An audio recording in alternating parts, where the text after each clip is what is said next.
Hey guys, how's it going? Michael Troy here. Today we're looking at Wildcats by Chris Claremont and Jim Lee.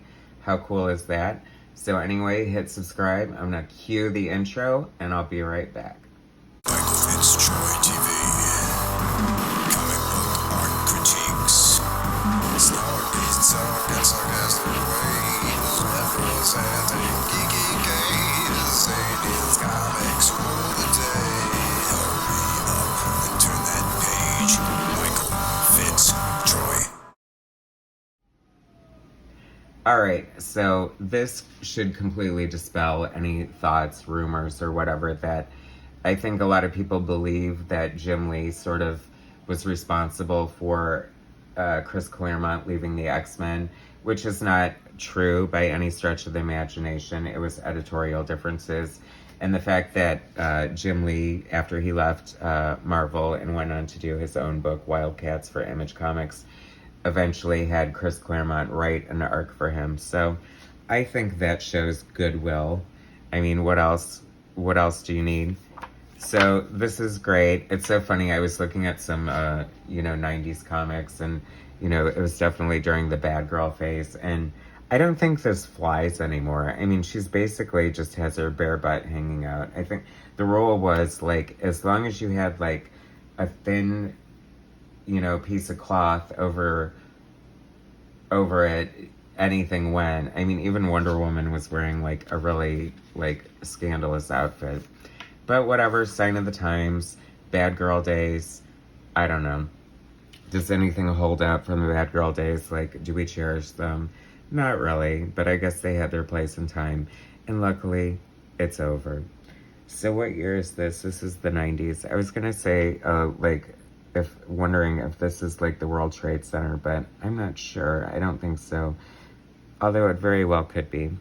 It's always a little, takes you back when, 1994, when you see the World Trade Center in comics. I mean, obviously they're not going to wipe them out or anything, but it always just goes to show like what an impact that has on you. Anyway, sorry, going off on this tangent. So, Gateway Part 1, story, Chris Claremont, pencils, Jim Lee, inks, Scott Williams, letters, Tom Orzechowski. So it's very cool to have Tom Orzechowski lettering this, since Chris Claremont is writing it, and they of course worked together for so many years on the X-Men, part of like the dream team. I would say Claremont, Orzechowski, and Glynis Wein, nay Oliver, depending on what period in the X-Men, but they were always like the three main staples of the X-Men. So, and colors by Joe Chiodo. I've mentioned him before. He's like such a great artist. He colored tons of stuff for Wildstorm, but he's an amazing painter, and I really like his stuff.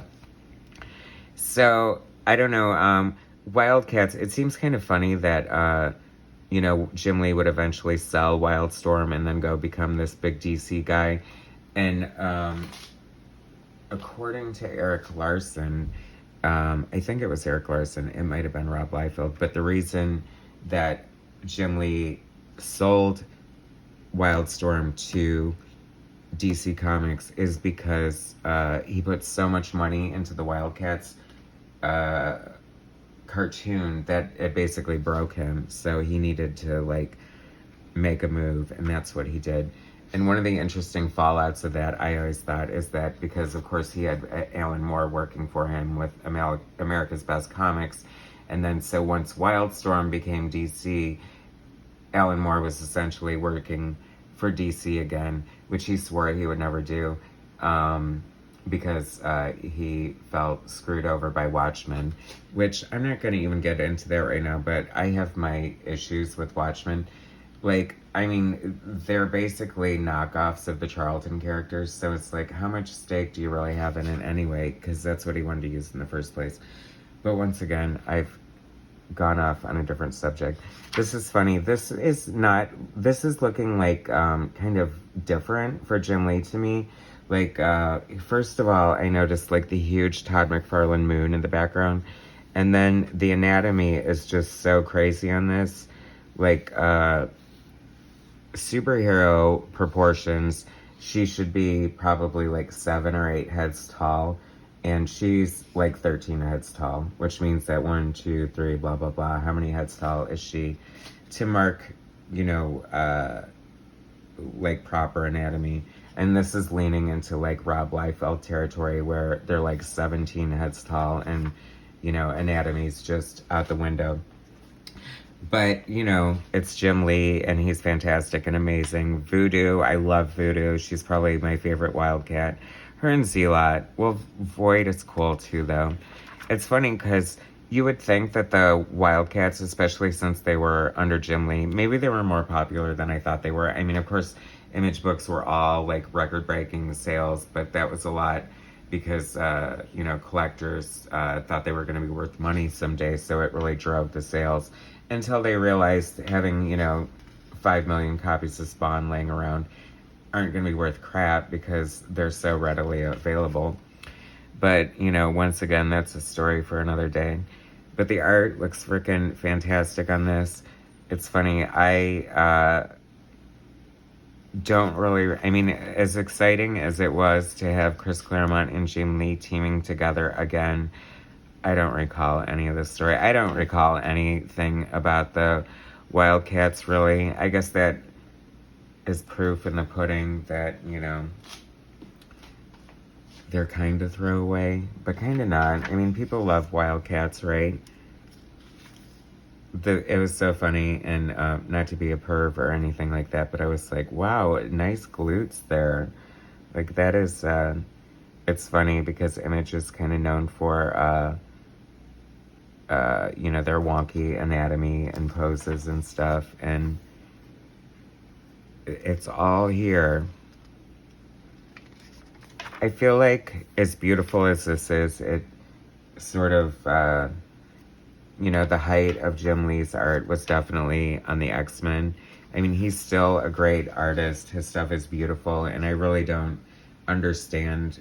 People definitely like to slam him, but I guess when you're that popular, of course, you're always going to have detractors, and I just, like, even bad Jim Lee art is really good Jim Lee art, so I think that people knock it for unjustifiable reasons, in my opinion. But, like I said, I don't know, you know, a lot of the Image stuff initially was, very much knockoffs of like Marvel and the X-Men stuff. It feels like they just left Marvel to do their own versions of Marvel characters in a way. But I feel like Wildcats was a little more original than a lot of the other stuff. Like Maul looks really cool. I mean, he's the big token strong guy of the team, but he definitely has a cool design. I like Void. I mean, Warblade is cool. I mean, you could argue that he's kind of the Wolverine of the team with his big, you know, knife fingers or whatever, but they just look cool. And now I want to check out the cartoon. I don't think I've ever seen it. I would like to see the cartoon that broke Jim Lee, but not because it broke Jim Lee, but to see if it's any good, which it might be. So I guess that was the first part, and here's a little backup story. Somebody was talking about Ryan Benjamin recently as a Jim Lee knockoff and how he's kind of underappreciated. And I have to say, I mean, this is obviously earlier in his career. In their defense, you know, I think that the Image guys were going for kind of their own house style within their own imprints. Like under Wildstorm, you know, Jim Lee was kind of cultivating a house style or a Jim Lee style, and boy, did he get that right. But then you have somebody like this guy, Ryan Benjamin, or J. Scott Campbell, who definitely, like, you know, has their own style now and developed. I mean, where would we be without J. Scott Campbell? It's like, his art is so beautiful. And it's funny because he definitely was influenced by Jim Lee, but Disney is also a huge influence on him, and you can definitely see it in his work, which is kind of funny because he does a lot of cheesecake stuff and like, you know, sexy pinups or whatever. But I have to say this Ryan Benjamin stuff is really good. That's what I also appreciate about Tom McQueenie. He must be the inker. And very fine, luscious inks. Great cross-hatching. I mean, this stands right up there with, you know, what Scott Williams does on Jim Lee's stuff. And that's one of the things I appreciate about Image Comics, is that they definitely treated art like as sacred. And you know, especially inking was an art form. I had the good fortune to be an inking assistant for Top Cow for a brief period of time, and it left such an indelible impression on me how they treated the boards just like sacred pieces of art, and I just respect that so much. But anyway, so that's just a little look at Chris Claremont writing Jim Lee on Wildcats.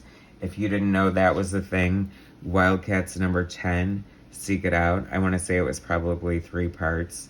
And if nothing else, the art is completely amazing, and it's kind of an interesting footnote in history for Jim Lee and Chris Claremont to be reunited for Wildcats after such legendary stuff on X-Men. And I have to throw in here before I go that one of my big dreams in life, for some strange reason, is to see Wonder Woman by Chris Claremont and Jim Lee, because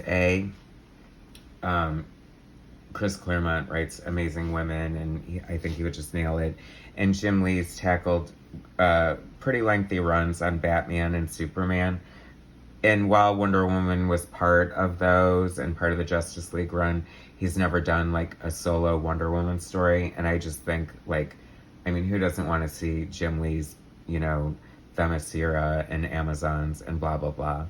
Anyway, so that's that. Thanks so much for watching. Please subscribe to my channel. It means so much. I really appreciate it. Thanks for watching. Like, share, and I'll bring you some more later. All right, take it easy. Thanks, guys.